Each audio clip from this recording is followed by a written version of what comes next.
Tenemos el placer de tener aquí a dos pedazos de actores y también a una directora de teatro conocidísima de todos nosotros porque nos hace disfrutar mucho. Es Pilar Rodríguez. ¿Qué tal, Pilar? Hola, ¿qué tal? Buenas Muy tardes. buenas. Enhorabuena por tu trabajo. Ahora Muchas hablamos gracias. de todo él. Muchas Vale. gracias. Junto a ella, dos de sus chicos. Son Pablo Crespo. Buenas tardes, Muy buenas Pablo, tardes. actor. ¿Qué tal? ¿Cómo Muy estamos?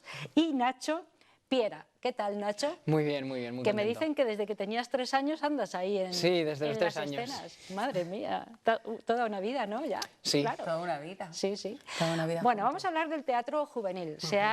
Se acaba de concluir el certamen de teatro Isabel de Castilla, que ya tiene un prestigio, una solera muy importante, y hemos de decir que hoy se inicia otro certamen con una solera también Sí. muy importante, que es el del Colegio Santa Teresa. El ¿no? certamen de Santa Teresa. De hecho, casi toda la cantera del certamen de Santa Teresa después va al Isabel de Castilla, ¿verdad? Claro. Nacho Yo hizo eso. vengo de ahí. Empezó en Santa Teresa y luego a Lisa. Y hoy empieza el certamen de Santa Teresa en el Teatro del Isabel de Castilla. O sea, empieza hoy, mañana, el jueves y el viernes. Bueno, 4 vamos a hablar días. del teatro juvenil, de esa importancia, ¿no?, que tiene hacer cantera, Pilar. Sí, Tú sí, lo sí. sabes bien. Hay que ¿no? hacer cantera. Hay que hacer cantera porque algunos de estos chicos y chicas a lo mejor son actores, pero da igual. Lo que sí que van a ser espectadores de teatro. Yo creo que el teatro es necesario y tenemos que llenar las salas, ¿no? Así que solamente por eso creo que tenemos que hacer cantera, más allá de lo que el teatro les proporciona a estas chicas y a estos chicos, que son unas habilidades que poco a poco van forjándose para desarrollar a lo largo de su vida. O sea que... Bueno, vamos a preguntar a los chicos. Por ejemplo, Nacho, ¿a ti qué te ha aportado a lo largo de toda tu vida? Porque desde 3 añitos hasta ahora que tienes... Bueno, pues el ¿Hasta teatro... ahora que tienes cuántos? Tengo 18, ya he hecho Fíjate, 18. bueno, pues ya ves. Y ya me voy del instituto y me deja de dar clase Pilar y me da mucha pena. Pero claro, ¿Qué te ha aportado el teatro? pues he aprendido mucho de teatro, he leído mucho teatro, porque siempre leemos las obras que vamos a hacer y las decidimos nosotros como grupo. Así que he leído mucho teatro y he aprendido a ver mucho teatro, aparte de que estar en un escenario es una experiencia que es muy diferente a muchísimas otras que te pueden brindar otras actividades extraescolares. Y la conexión que puedes hacer con el resto de personas de tu grupo es muy especial. Fíjate cómo habla este chico, cómo ha aprendido a hablar. Es que eso es importante también, sí, ¿no? sí. Quitarse un poco los miedos, el miedo escénico, aunque lo tenéis, ¿no, Pablo? Hombre, siempre cuando sales al escenario es como la emoción del momento, pero luego ya te relajas. Bueno, cuéntame tú, ¿a ti qué te ha aportado? No sé desde cuándo estás haciendo teatro, pero me Yo- consta que has estado en Sicilia ahora, hace nada, ¿no? Sí. Yo empecé a los 12 años con Pilar y la verdad es que es una experiencia buenísima, porque al final haces una piña con tus compañeros, el salir ahí y meterte en un personaje, siempre se te queda algo y ha sido una experiencia muy buena. Vamos a, mientras hablamos, a ver un poco algunas imágenes de lo que ha sido el certamen de Isabel de Castilla. Guay. Hemos podido ver algunas de las obras y mientras vemos esos retazos de lo que ha sido ese certamen de teatro, háblanos de él y también de cómo se eligen las obras. Estamos hablando de actores juveniles. Sí. No sé si todo el espectro que hay ahora mismo de obras a la mano es asequible o no, en fin, cuéntame. Bueno, hay Adaptaciones, ¿no? Cuéntame. a mí he de decir que me hacen trabajar muchísimo, Sí. porque eligen obra y después me toca a mí hacer las adaptaciones. O sea, al final lo que hago es moldear las obras para que les encaje un poco a ellos. Ahí vemos algunas Bueno, imágenes. esta es la Casa de Bernarda Alba, Sí. que este año la han representado el grupo Atrezados. Digo este año, yo hacía un mogollón que no hacía una Casa de Bernarda Alba y ha resultado... fíjate que yo no apostaba mucho, decía que Lorca es súper difícil, chicas, que no sé si vamos a coger el peso. Pero a principio de curso, cuando llevo, siempre llevo llenamos el escenario, lleno el escenario de obras de teatro, en donde ellos van cogiendo. Pues cogimos a Lorca, que siempre me desechan los clásicos, y dije, vamos a leer Lorca, ya que sois tantas chicas. Y explicamos la obra de la Casa de Bernarda Alba y les fascinó. Claro, en el momento en el que se les explica algo con los personajes, el entramado y tal, les fascinó y decidieron que sí que se metían con ella. Entonces, bueno, ha resultado impecable. Esta es otra obra ya, ¿verdad? Esta es Misterioso Asesinato en Manhattan, que es la que hace Nacho. Es la que hacemos nosotros. Ahí que estás, ¿no? Sí, Sí, Sí, ese sí. soy yo. El gafitas El eres tú, abuelillo. ¿no? Sí. El del centro es Sergio y la de la derecha es Jimena. Muy bien, muy bien. Han hecho... ¿Y qué experiencia? Cuéntame con esta obra. Pues Nacho. es una comedia, es una cosa divertidísima. Es la adaptación de la película de Woody Allen, entonces nos lo pasamos muy bien. Nos lo pasamos muy bien y aprovecho para mandar saludos a Luis, que también se lo pasa muy bien en teatro. Sí. Bueno. Bueno, he de decir que esta obra no es tan coral como, por ejemplo, la de Bajo Focos, que es la que hace Pablo. En esta tienen mucho peso 3, 4 personas, ¿no? Sí. Pero han sido lo suficientemente generosos, o sea, al final se ha pactado el decir, venga, tiramos con algo que nos llena, que nos gusta, que nos ha molado hacer, pero el protagonismo le tienen 3 o 4. Ahora, el resto ha trabajado y ha currado. He de decir que tenemos que nombrar también a Miguel y a Paula, que sacaban el teléfono y las cosas, y sin ellos la obra no puede salir. O sea, han estado moviendo todo el rato la escenografía. Bueno, es un cisco. Y Lucía, bueno, todo. Pablo, Bajo Focos es la obra que vosotros sabéis. mira. No, la obra es Presas. Bajo Focos es el grupo. Focos es el Sí. nombre del grupo. La obra es Presas, Sí. efectivamente. Una obra coral, dice Pilar. Es Eso un- tiene una dificultad añadida, Sí, ¿o no? es Sí. muy difícil meterte en la tensión de los momentos, el drama, pero al final hemos podido con ella. Nos costó mucho, al final estamos el último día antes del certamen, por la noche, hasta la 1 de la mañana, intentando terminar la obra porque no la terminábamos, nos faltaban escenas, pero hemos salido adelante. Salió adelante. Es un clásico, ¿no? Sí. Es un clásico que tenemos que agradecer al Insti, que nos deja utilizar el teatro a deshoras, y sobre todo a José Luis, que nos abre, nos cierra, o sea, que Mucho trabajo detrás de todo esto, ¿no? Sí. Pero vale la pena, ¿no? Hay mucho trabajo, lo de quedarse hasta bueno, lo que dice Pablo, hasta la 1 de la mañana o hasta las 12, sábados, domingos, pues eso al final es una cosa un poco de amor, ¿no? O sea, de pasión. Bueno, yo evidentemente por esta profesión, pero ellos también, ¿no? O sea, en vez de estar... Eran las fiestas de las servencias, ¿no? Sí, además, justo. En vez de estar en las fiestas de las servencias... Estabais ahí trabajando, Estábamos, ¿no? estábamos Bueno, ensayando, o sea bueno. que al final es un acto también, yo creo que generoso por parte de todos. Muchos años ya, Pilar, ¿no? Muchos Como años. directora de teatro juvenil, ¿no? Y muchos éxitos. También entiendo que el bagaje que tienes es positivo. Os habéis ido a Sicilia, pero no hemos contado por qué. Pues hemos retomado el irnos a Sicilia, que es un intercambio que hacemos en Catania con Adriana. Adriana es la profesora que está allí, que nos conoció a través de, bueno, de estas cosas circunstanciales de la vida, que conocía nuestro teatro y le hablaron del teatro que hacíamos y dijo... Podíamos hacer un intercambio, que ellos estudian español. Y empezamos así, fue el grupo Guinotillas el que fue el primero. Y bueno, resulta que le cuente Pablo, ¿os mola Cuéntalo, lo de ir a Pablo, la Sicilia? experiencia. Una experiencia increíble. ¿Sí? Sí.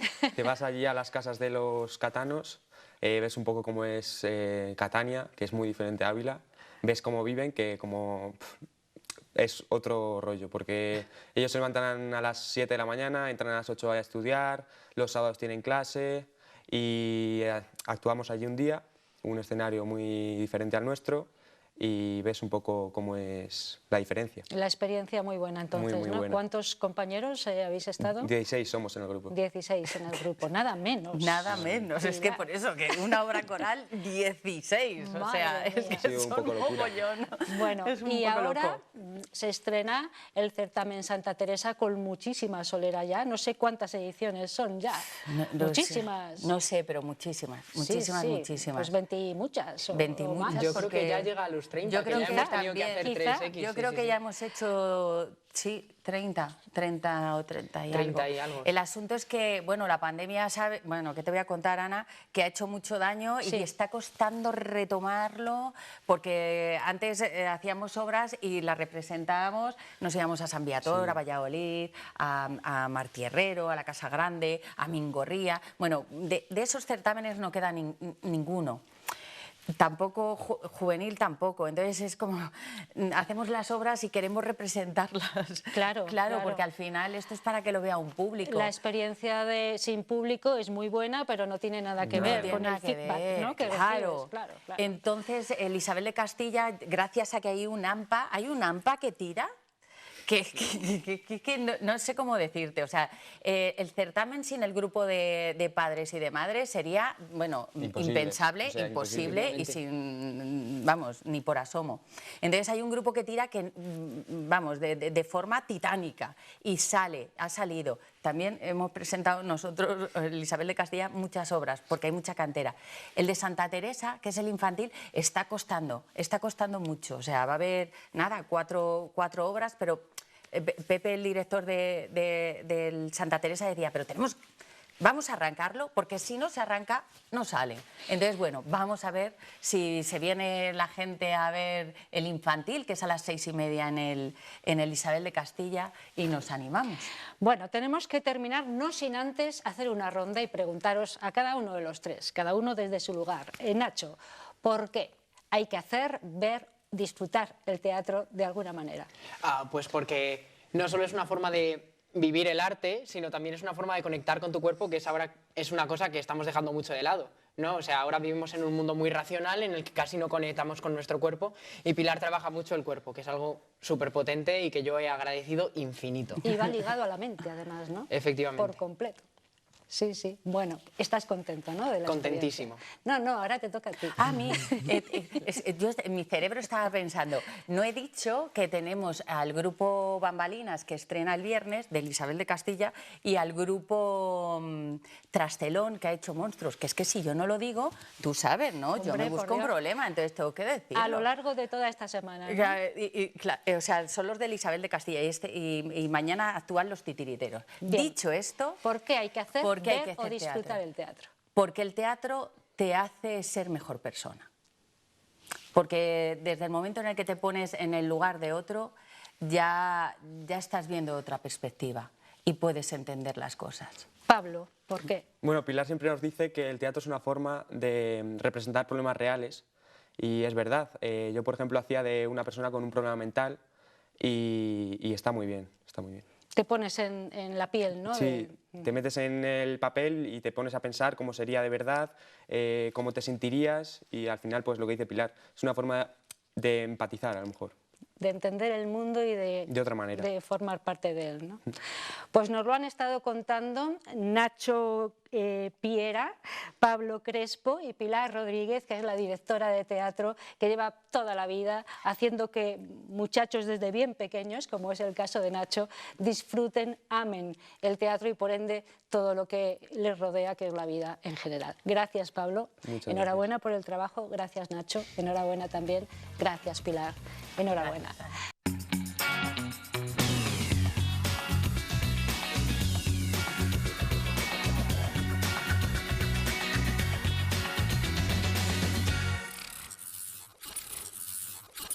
Nos apetece mucho hablar de un proyecto que nace del grupo TIDOP, que tú lideras como director del grupo, Diego, y que tiene que ver con la prevención de accidentes, sobre todo en vías interurbanas por el cruce de animales. Hay animales silvestres que bueno, no conocen, no saben de las dificultades o de los peligros que puede acarrear el cruzar una vía, ¿no? Que para ellos es algo natural, claro. Sí, es un problema real que forma parte de esas estadísticas tan nefastas de la DGT de accidentes de tráfico, y más concretamente pues hay motivos para buscar soluciones, ¿no? Porque al final estos animales, como bien dices, suelen cruzar por sitios a veces repetitivos. Eso es positivo, ¿no? Porque se les puede controlar por dónde transitan, pero lo que es una realidad es que representan un porcentaje importante de siniestros de tráfico, empezando por el jabalí, que es el que según las estadísticas genera más accidentes. Le sigue el corzo, y con los corzos, dependiendo del tamaño, pues los accidentes pueden ser serios, y por último pues ya sigue el perro, ¿no? Pero digamos que los cruces de animales en ciertas provincias, y en especial en Castilla y León, que hay mucho territorio, y en Ávila, mucha zona rural, es un tema que preocupa, ¿no? Y bueno, pues el TIDOP quiso buscar soluciones a propuesta de empresas que trabajan en el sector del mantenimiento de carreteras, y hoy en día podemos decir que tenemos un prototipo, como se decía en las minutas del resumen, pero que va a ser validado en un entorno real, ¿no? Sí, en La Rioja, me decías, ¿no? Cuando hemos hablado estos días. O sea, es un prototipo, pero que ya se va a implantar para ver cómo funciona, ¿no? Para ver su validez, ¿no?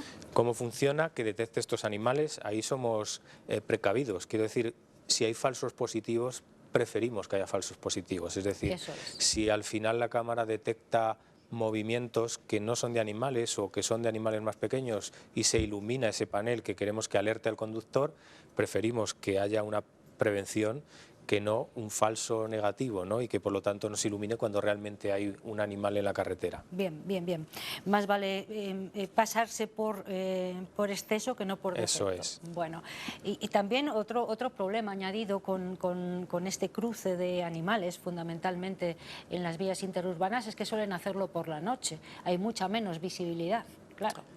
Eso era un requerimiento de la empresa. El sistema que tenéis que desarrollar no solo tiene que ser fiable, preciso, tiene que detectar varios tipos de animales, que también, sino tiene que funcionar en condiciones de iluminación malas. Y esto supone hacerlo de noche, supone hacerlo en sitios donde no hay conexión con la red, porque son tramos de carretera donde uno no puede conectarse a la red eléctrica y por lo tanto tener una iluminación.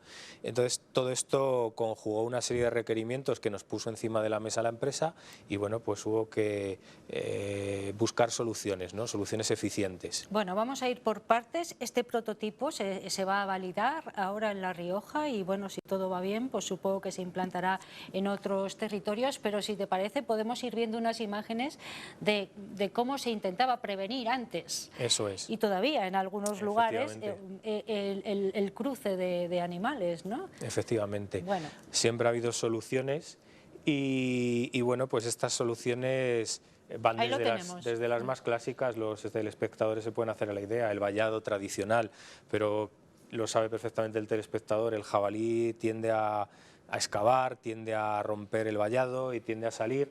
El otro es el paso canadiense, pues es el típico paso que se suele poner para que el ganado no se salga de una zona acordonada, ¿no? Pero bueno, son soluciones clásicas y obviamente lo primero que tuvimos que hacer es buscar qué había en el mercado, ¿no? Cuando uno trata de proponer una solución a una empresa, estamos hablando ya de una investigación cercana al mercado, pues tiene que de alguna manera ver qué hay en el mercado, ¿no? Y lo que nos encontramos en el mercado fueron sistemas como este que están viendo en pantalla los telespectadores, muy sofisticados. En Estados Unidos se ha probado, son una serie de espejos que están en el arcén y que lo que hacen es que a través de la iluminación de los faros del coche, pues parece que hace un efecto disuasor a los animales, ¿no?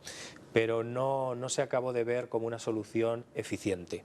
Y entonces, bueno, pues seguimos explorando, ¿no? Seguimos explorando otras opciones, nos encontramos con opciones como los ultrasonidos, que son esas emisiones de sonidos en unas determinadas frecuencias, que también nos encontramos con el problema de que en ocasiones el animal se acostumbra a ellas y que por lo tanto no podían ser eficientes, ¿no?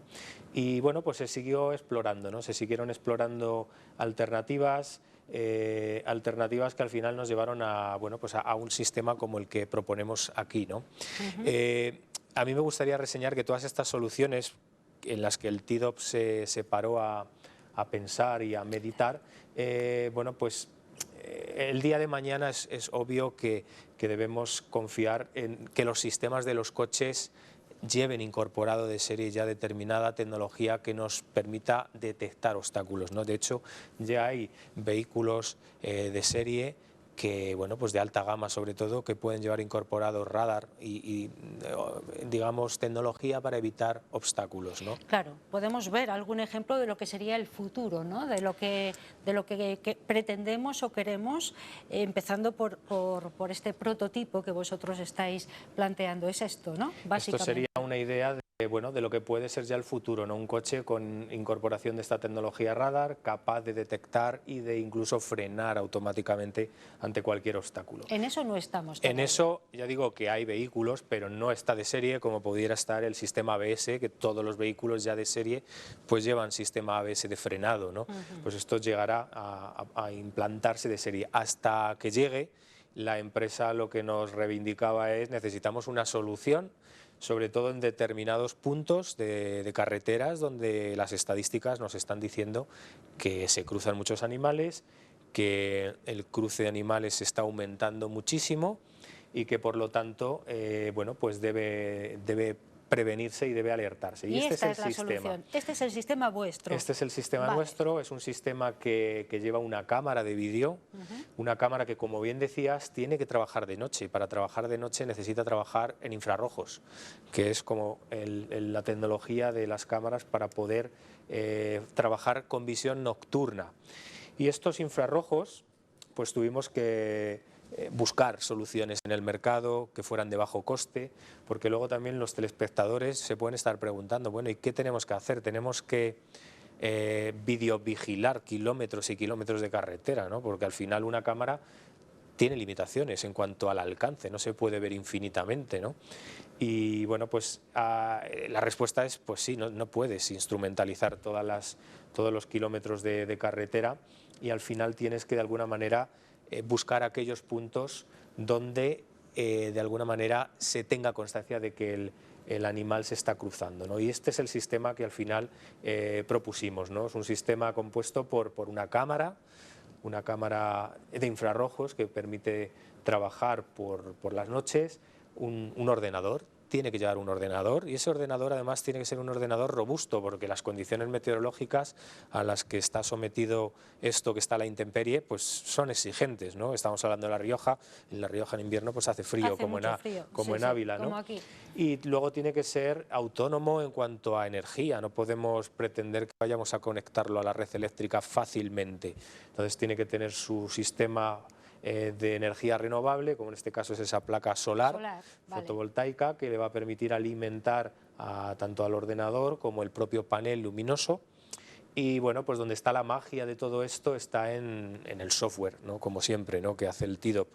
El TIDOP ha desarrollado ahí un software que es capaz de detectar el animal, es capaz de detectar y seguir el animal si está quieto en la carretera, si incluso está, que a veces estos animales se quedan en el arcén, pero están ahí, a punto de salir o acaban de entrar. La cámara también detecta. ¿Y de qué manera?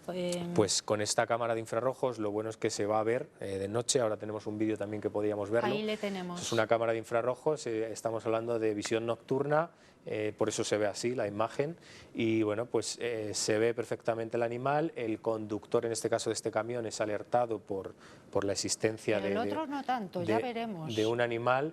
Al final ¿ves? va frenando. Sí. Y el animal pasa, ¿no? Sí. Se trata de alertar, se trata de que en lugar de transitar por esa vía, que podría ser una vía de 90 a 100 km/h, pues el conductor pueda estar alertado de que hay un animal en la carretera, o que incluso, como decía, que está en el arcén. En el arcén nosotros incluso con la iluminación del vehículo no vamos a verlo. ¿Cómo funcionan los infrarrojos? ¿Detectan también la temperatura? Cuéntame un poco cómo funcionan y cómo habéis trabajado ese software que me dices. Sí. Porque eso debe ser complicado y llevar mucho tiempo de laboratorio también, ¿no?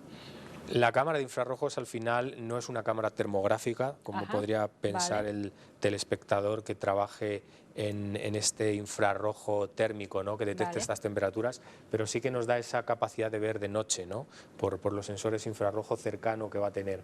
Entonces es una cámara que sobre todo permite, con esas condiciones de iluminación desfavorables, ver animales, ver objetos, y el software lo que va a hacer es sobre todo detectar esos objetos, identificarlos y seguirlos.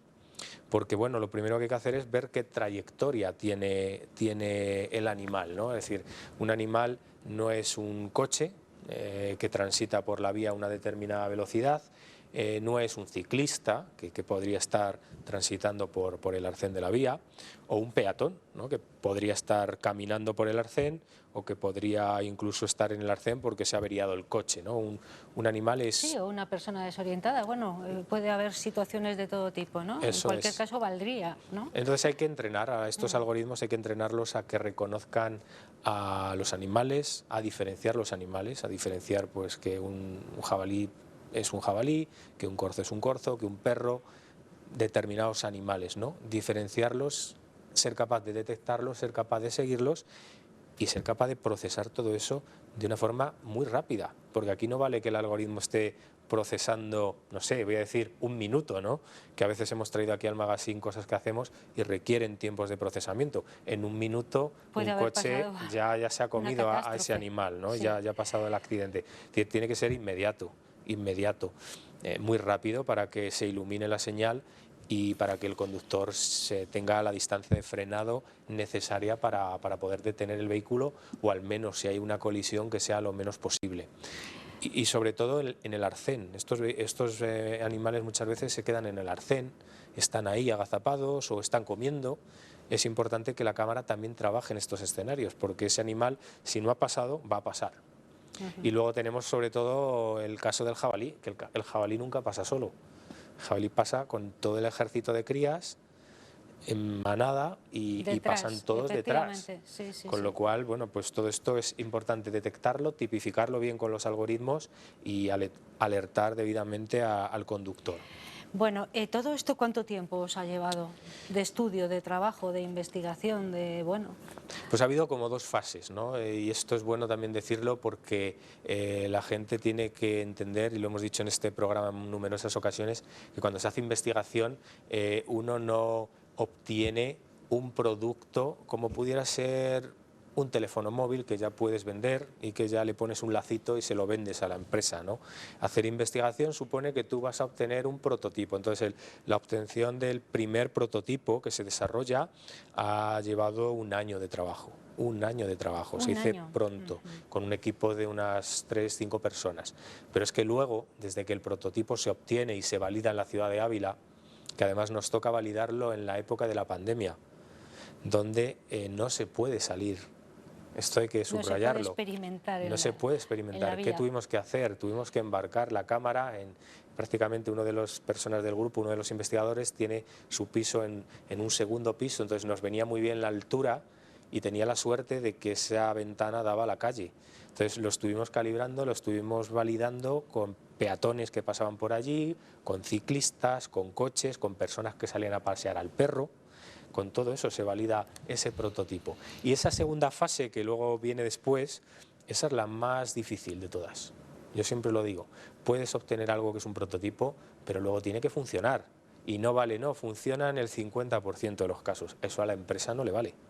La empresa quiere fiabilidad y quiere resultados. Entonces, del prototipo al producto, ahí es donde, aunque se ha hecho en un tiempo récord, estamos hablando de 3 meses aproximadamente, ha habido que intensificar la labor muchísimo, porque es lo que digo, no es lo mismo tener algo que es un prototipo de laboratorio que funciona en unas condiciones controladas que generarlo para ponerlo en una carretera y que dé una respuesta a una administración, en este caso la Administración de La Rioja, que imagínate, ¿no? Cuando nos llamen, si nos llaman en un mes, nos digan, oye, que ha evitado accidentes, que bien y que contentos, pero si es al contrario... ¿Qué porcentaje de error se considera todavía admisible en un Pues ahí nos hemos prototipo curado de en este tipo? salud, lo decíamos al principio con lo de los falsos positivos, y todos los umbrales se han aumentado para que se detecten, aunque sean movimientos anómalos, que pudieran no ser animales, que se ilumine. Por ejemplo, imaginemos un día o una noche con bastante viento y que ese viento ejerce un movimiento en unas ramas de árboles o de arbustos considerable. Bueno, pues esos movimientos preferimos que el sistema se ilumine porque haya rachas de viento fuertes, a que no se ilumine porque realmente hay un animal de pequeñas dimensiones en la calzada. ¿Se va a validar en La Rioja este prototipo de cámaras que van a evitar accidentes, sobre todo por la intromisión en la vía de animales silvestres? ¿Cuándo? Y ya con esto terminamos. ¿Cuándo vais a empezar a validar el producto? Pues creo que la semana que viene se empieza a lo que es hacerla, bueno, pues dotar allí a la señal, hay que poner una señal especial con unos paneles luminosos.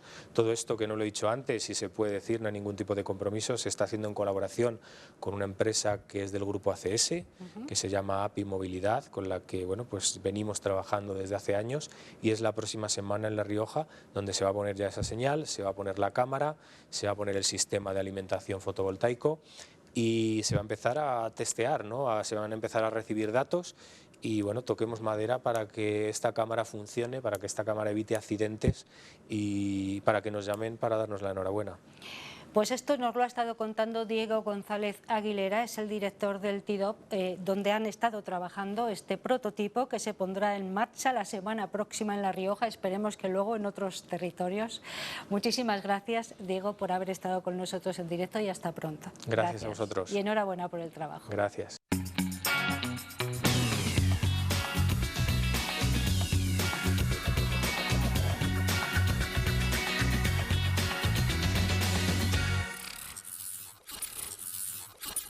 Vamos a hablar de justicia y lo hacemos con el fiscal de Ávila, Óscar Barrios, que nos acompaña en directo. Buenas tardes, Óscar. Hola, buenas tardes. Gracias por acceder a venir de nuevo a Magazine en esta temporada, a hablarnos y a explicarnos sobre todo. Gracias a vosotros y a ti cuestiones. por invitarme otra vez, otro año más. La justicia, esa gran incógnita para muchas personas y que ocasiona cierto miedo, cierto reparo en la mayor parte de la ciudadanía. Por eso queremos que nos expliques algunas cosas desde el punto de vista del ciudadano muchas veces, ¿no? Sí, en la medida de lo posible intentaré explicarlo y hacerlo entender un poco. Sí, seguro que sí. A mí me consta porque yo, que soy bastante necia para esto, lo entiendo. O sea que está bien. Hoy vamos a hablar de delitos contra la seguridad vial. Bueno, vamos a hablar de delitos relacionados con la seguridad vial, que además es un ámbito que te compete de lleno, ¿no? Porque eres el fiscal de seguridad vial. Pero a mí me gustaría empezar preguntando qué tiene que pasar o cuando un accidente de vehículos a motor, o cuando un accidente se convierte en un delito. ¿Qué pasa? Vale, a ver, lo que yo quiero antes de todo decir, nosotros no nos ocupamos de accidentes, nos ocupamos de imprudencias. ¿Por qué digo esto? Porque quizás se ha instalado un concepto de accidente como referido a un hecho, a un suceso que produce daños y en los que parece que la voluntad humana está un poco apartada, de hecho no existe. A ver, nosotros nos ocupamos de eso que se puede llamar accidente, pero siempre que hay una intervención humana. Por eso yo prefiero hablar de imprudencias, de homicidios o de lesiones por imprudencia, que de accidente, por el hecho de no tratar de confundir a las personas cuando hablamos de ese concepto de accidente y lo vinculamos exclusivamente a sucesos que no dependen de la voluntad humana. Si hay algo que no depende de la voluntad humana, no es algo que le corresponda enjuiciar al derecho penal, porque no hay nada que reprochar. Por eso yo prefiero hablar de imprudencias y no de accidentes. Es decir, que no se producen estos siniestros, digamos, por accidentalidad, nunca. Siempre hay algo que se ha producido mal para que esto suceda. Evidentemente, y el ser humano está detrás de ello. Sí, siempre, si no estaríamos fuera del derecho penal. El derecho penal sanciona conductas dolosas o dirigidas a obtener o a un determinado fin, y conductas imprudentes, en las que la voluntad no es, por ejemplo, de causar una muerte o de causar unas lesiones, pero con tu comportamiento imprudente has generado ese resultado. Siempre hay una acción humana. Vale, no voluntario en este caso, pero sí imprudente. Voluntaria la acción, pero no el resultado final de esa acción. Vaya. Vale.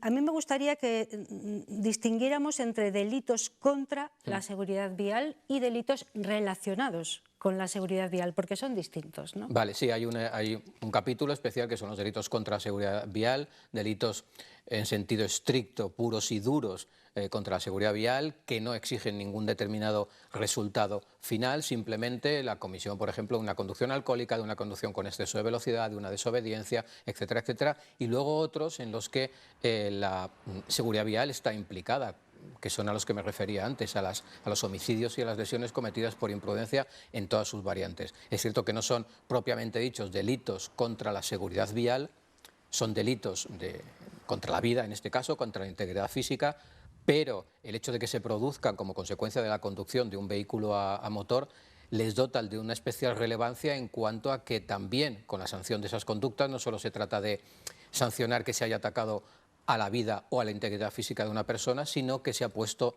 en riesgo, de hecho el riesgo se ha materializado, un riesgo que debe de ser protegido no solo ya en cuanto ya digo, a la integridad física de la persona o a su vida, sino como manifestación de ese deber de cumplimiento de las normas y de protección del bien jurídico que es la seguridad vial. Por ejemplo, un delito contra la seguridad vial sería, a mí me paran para hacerme un test de alcoholemia y Sí. doy... Sí, eso sería un delito triplico, contra ¿no? la la tasa, seguridad. por ejemplo. Eso es un delito contra la seguridad vial. Un delito relacionado con la seguridad vial podría ser un atropello en un paso de peatones. Por ejemplo, un atropello que genera unos determinados resultados, resultados que tienen que atentar contra la vida o contra la integridad. Bueno, pues ahora vamos un poco a ver qué tipo de delitos relacionados con la seguridad vial hay, porque entiendo que son diferentes según la gravedad, el grado, ¿no? de consecuencias que produce, ¿o no? No, la diferencia no se basa en la consecuencia, sino se basa en la forma en la que se ha producido. Bien. Es decir, hay tres categorías que son las imprudencias graves, las imprudencias menos graves y las imprudencias leves. Son formas de actuar imprudentes que pueden generar una serie de resultados. Pero por una imprudencia grave se puede cometer un homicidio, pero también por una imprudencia menos grave e incluso por una imprudencia leve. El resultado no afecta a lo que es la gravedad.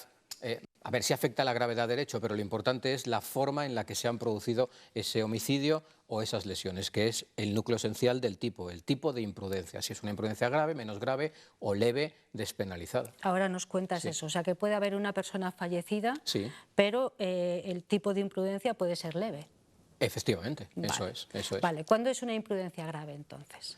Vale, a ver, el concepto de imprudencia grave, de imprudencia menos grave, de imprudencia leve no es un concepto fijo y estático, es un concepto que se ha ido construyendo jurisprudencialmente porque también se construye de esa forma en atención a fundamentalmente a cuál es el deber objetivo de cuidado que se ha incumplido en esa acción. Y ese deber objetivo de cuidado a lo largo del tiempo de la evolución puede cambiar. Quiero decir, por ejemplo, en el ámbito de la seguridad del tráfico, la sensibilidad sobre la necesidad de proteger el tráfico viario a lo largo del tiempo ha cambiado.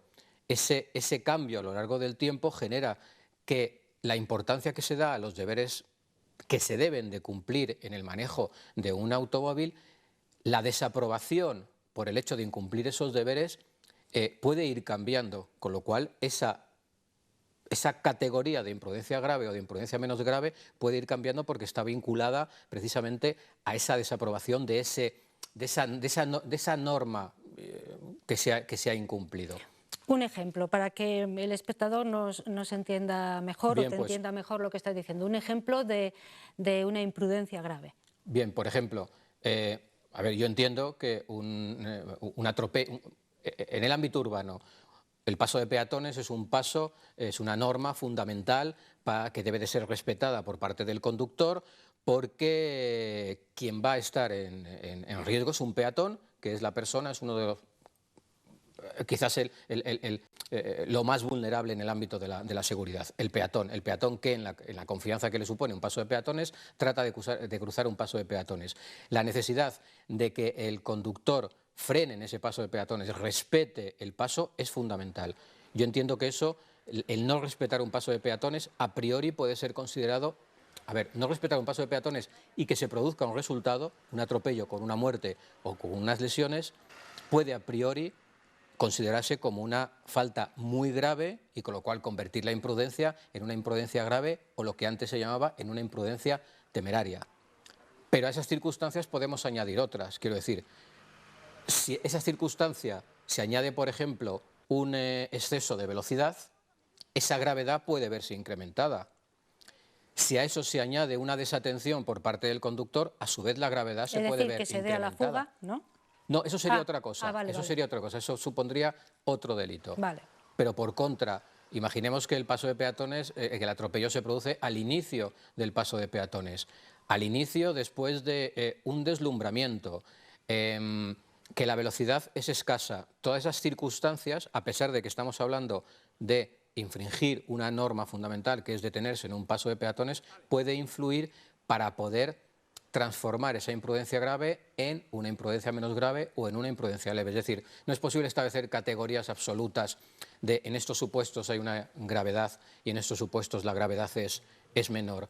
Es en atención al resto de a todas las circunstancias como se va a poder determinar qué tipo de imprudencia, Claro, es. y supongo que dependiendo del tipo de imprudencia, si es grave, menos grave o leve, así serán las penas, ¿no? que haya, porque incluso en las leves yo creo que no hay... Sí, cuando la imprudencia, cuando el resultado, el homicidio o la lesión se produce por imprudencia leve, el hecho está despenalizado, no se exige ningún reproche penal, no hay juicio, no hay delito.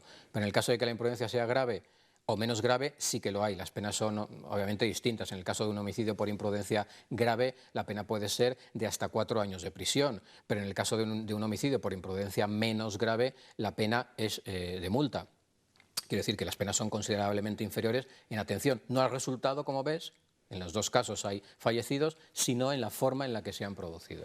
Hablábamos, o te preguntaba, o te decía, sí. si además de un atropello en un paso de peatones a más velocidad, yo cojo y me piro. Sí, bueno, eso sería... ¿Ahí se acumulan las penas? Sí, claro, estaríamos es otra hablando... diferente y entonces hay una suma, digamos. Es que sería un nuevo delito, sería Eso un es. delito de abandono del lugar. En ese caso, aparte del delito que pudieras haber cometido, o no, porque el atropello puede ser fortuito, lo cierto es que después no te has detenido y has abandonado el lugar. En ese caso estarías cometiendo otro delito Imagínate más. que he atropellado a una persona, Sí. le he causado la muerte Sí, o heridas graves, sí. he abandonado el lugar, Sí. me localizan un poquito más adelante y encima Sí. doy una tasa de alcohol suprema. Bueno, a ver, me estás Por eso complicando he huido. el Entonces ahí programa, se van sí. acumulando, ¿no? Sí, bueno, claro. habría que ver la tasa, estaríamos hablando en ese caso, en el caso de una tasa alta, una tasa constitutiva de un delito contra la seguridad vial. Ahí, por ejemplo, ya el Código Penal establece que en esos casos la imprudencia hay que partir de que es una imprudencia grave. ¿Por qué? Porque es una conducción alcohólica con una tasa que se supera no solo la permitida, sino la que está en el límite entre el delito y el no delito. Eso ya es una imprudencia grave. A partir de ahí también se estaría cometiendo una alcoholemia y luego se cometería, aparte del resultado, que pudiera ser el homicidio o las lesiones, el delito de abandono del lugar. Quiero decir, a ver, habría que ver el caso Claro, pero concreto. que son penas que van sumándose, ¿no? Sí, claro, son penas que van sumándose. Sí. ¿Y en qué caso podría considerarse una imprudencia leve, por ejemplo, y no llevar pena ninguna? A ver, no me atrevería a decir ningún supuesto en el que pudiera ser una imprudencia leve. A ver, ¿por qué? Porque es que es el caso a caso, las circunstancias concretas. Podría decirte que en el caso de un atropello en un paso de peatones puede haber una imprudencia leve, no me atrevería a decirlo. ¿Por qué? Porque no sé qué circunstancias se pueden dar para que eso se convierta en una imprudencia leve. Bueno, ahora vamos a hablar de algunas novedades de la ley, sí. que por eso también nos parecía interesante que hoy habláramos de este tipo de delitos, porque hay novedades que conviene que la gente conozca, ¿no? Pero sí que me gustaría saber si se produce, bueno, pues no voy a decir un accidente, sino una imprudencia de este tipo, que puede ser grave o menos grave, a lo mejor, pero hay una víctima, no hay testigos, pero sí hay unos atestados y una investigación que puede permitirnos saber qué es lo que ha pasado, aunque no haya testigos, ¿no? Sí, claro. A ver, fundamentalmente en este tipo de delitos lo esencial es la investigación que se hace por parte de Guardia Civil o del equipo de Policía Judicial que se ocupe de la instrucción o de la investigación de este tipo de delitos. Es cierto que los testigos ayudan, pero ayudan sobre todo, por ejemplo, las huellas de frenada, el lugar, las deformaciones del vehículo, el lugar hasta donde ha sido desplazado el peatón, dónde se ha producido la colisión que se determina en función o que se puede determinar en función de los restos que hay en la vía. Para nosotros es esencial ese tipo de investigación, la investigación que hace Guardia Civil o Policía Local y las reconstrucciones que se solicitan en los casos que se consideran más complicados. Bueno, decíamos que hay novedades, ¿no?, en la ley. ¿Cuáles son esas novedades? A ver, las novedades son recientes de septiembre, son que, a ver, lo pone la propia exposición de motivos, ya dice que hubo una reforma en el año 2019 que introdujo el concepto de imprudencia menos grave, pero se ha visto que se han producido demasiados archivos en los órganos judiciales de procedimientos donde se han producido accidentes con fallecido o con lesiones que merecía la pena investigar. Lo que ha supuesto la reforma es que el concepto de imprudencia menos grave, que era antes un concepto muy indeterminado, ahora se ha determinado más. Se ha acotado la capacidad que el órgano judicial va a tener de determinar en qué casos existe o no imprudencia menos grave. ¿Por qué? Porque en este caso, a consecuencia de la reforma, por un lado, se considera que es imprudencia menos grave siempre que se haya producido una infracción grave de las normas de tráfico, se vincula un poco la infracción de las normas de tráfico, de la normativa de seguridad vial, con la consideración de ese hecho como imprudencia menos grave, aunque sí permite al juez que se pronuncie sobre de qué manera esa infracción de tráfico ha sido determinante de la producción del resultado y, por lo tanto, para poder configurar esa imprudencia como imprudencia menos grave. Es decir, se elimina cierto arbitrio judicial porque obliga al órgano judicial ahora a pronunciarse cuando, en un supuesto en el que se ha producido una infracción de las normas de tráfico, se ha ocasionado un resultado, pues deberá decir por qué no es imprudencia menos grave o por qué lo es. Vale. Otra de las novedades importantes es que se elimina la disponibilidad que en el caso de los homicidios cometidos por imprudencia menos grave se dejaba en manos de las víctimas. Antes, los homicidios cometidos por imprudencia menos grave era necesario que existiera una denuncia presentada por el perjudicado, pero si a lo largo del procedimiento se llegaba a un acuerdo con la defensa o con la aseguradora, en este caso, o con la defensa, ese delito dejaba de existir para nosotros, con lo cual nosotros no podíamos perseguirlo. ¿Qué sucede ahora? Que ahora todos los homicidios, bien se cometan por imprudencia grave, por supuesto, pero también por imprudencia menos grave, se convierten en delitos públicos, con lo cual eso va a ser necesario que se persiga. La Fiscalía tiene que actuar. Efectivamente. Vale. Efectivamente. Esas son fundamentalmente las novedades más importantes. Muy bien, estamos casi a punto de terminar, pero ¿cuándo prescriben este tipo de delitos? ¿Depende también de la gravedad? Sí, evidentemente depende de las penas. En el caso de los homicidios y de las lesiones por imprudencia menos grave, estamos hablando no de delitos menos graves, es decir, de un delito que se enjuicia en el juzgado de lo penal, que es el órgano habitual de enjuiciamiento, sino que es un delito que se enjuicia en los juzgados de instrucción porque se considera delito leve. En este caso, los plazos de prescripción son muy cortos. Pero, por ejemplo, cuando se trata de una imprudencia menos grave, la pena va hasta los 4 años de prisión, con lo cual la prescripción de los delitos nos iríamos ya a un plazo de 5 años. Pero es cierto que este tipo de delitos no suelen prescribir inmediatamente, se pone en marcha bien a través de denuncia, bien a través de la actuación de las víctimas, fundamentalmente en reclamación de indemnizaciones. El procedimiento judicial se pone en marcha rápidamente y es muy raro que un procedimiento de este tipo prescriba. Bueno, también depende de los implicados, ¿no? De cuántas personas estén implicadas o afectadas. Sí, porque eso siempre... pero una vez que el procedimiento está en marcha y el procedimiento va continuando, los plazos de prescripción se van interrumpiendo, obviamente. Claro, no es lo mismo enjuiciar un determinado hecho o investigarlo que otro en el que haya, yo qué sé, 9 o 10 víctimas, con muchos implicados y circunstancias muy variadas que hay que investigar. Bueno, todo esto nos lo ha contado Óscar Barrios, es fiscal de Ávila, además es el fiscal de seguridad vial. Hoy hemos estado hablando de asuntos que nos afectan a todos. No sé si veis en los juzgados muchos delitos relacionados con la seguridad vial aquí en Ávila, normalmente. Sí, lo vemos, quizás es delitos contra la seguridad vial en sentido estricto. Sí, quizás junto con la violencia de género es el núcleo fundamental o el grueso del trabajo de la Fiscalía o en los juzgados. Hablamos afortunadamente de alcoholemias y estas cosas. Sí, afortunadamente los homicidios y las lesiones son muchos menos, son excesivos, quizás son demasiados, pero también los hay, no en el mismo número, obviamente. Bueno, todos tenemos en la memoria algunos que fueron muy mediáticos por la gravedad y por el dramatismo que llevaban consigo, porque había muchas víctimas, ¿verdad? Todo lo recordamos.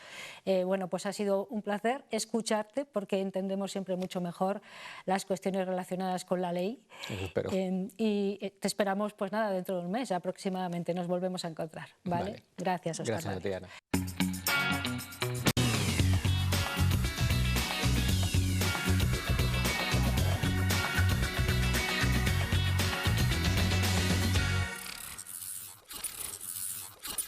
Lo que queremos es escuchar la música fundamentalmente de Joey Johnson, que está con nosotros aquí. Joey, buenas tardes. Buenas tardes, Ana. Y le acompaña a la guitarra Frankie Moy, un viejo conocido ya, músico que ha venido a este plató varias veces. Frankie, buenas tardes. Buenas. Bueno, Joey, háblanos de tu proyecto musical.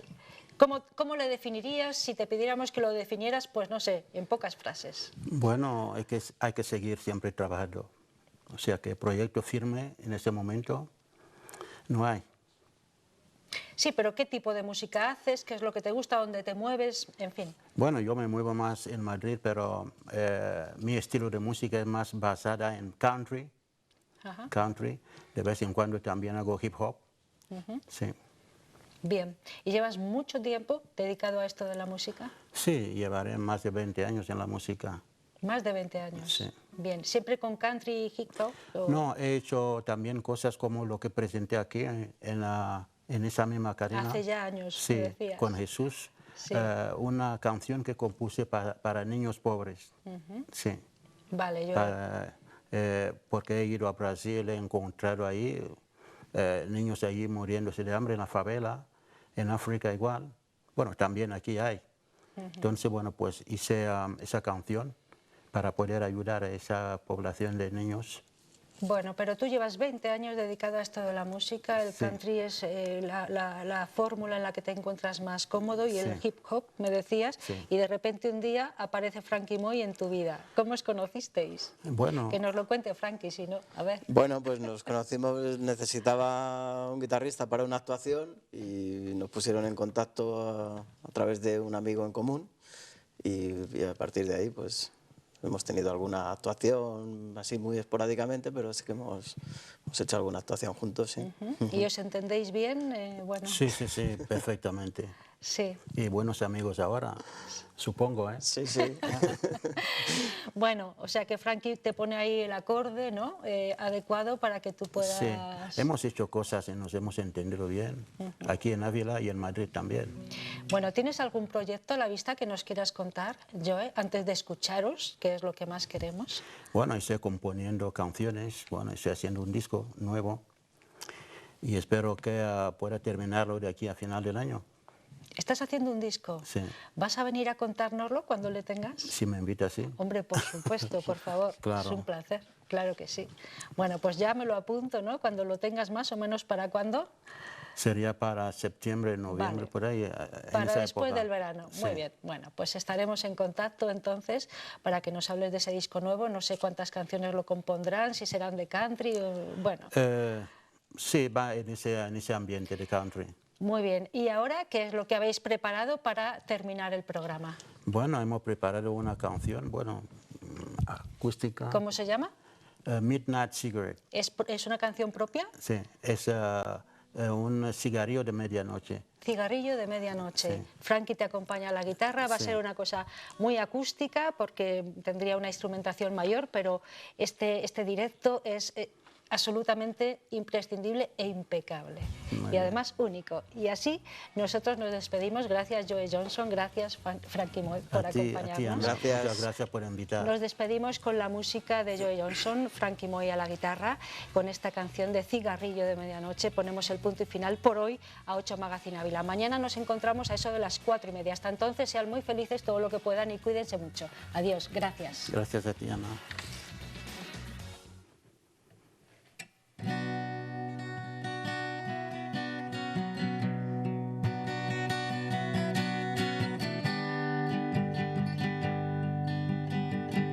She put him out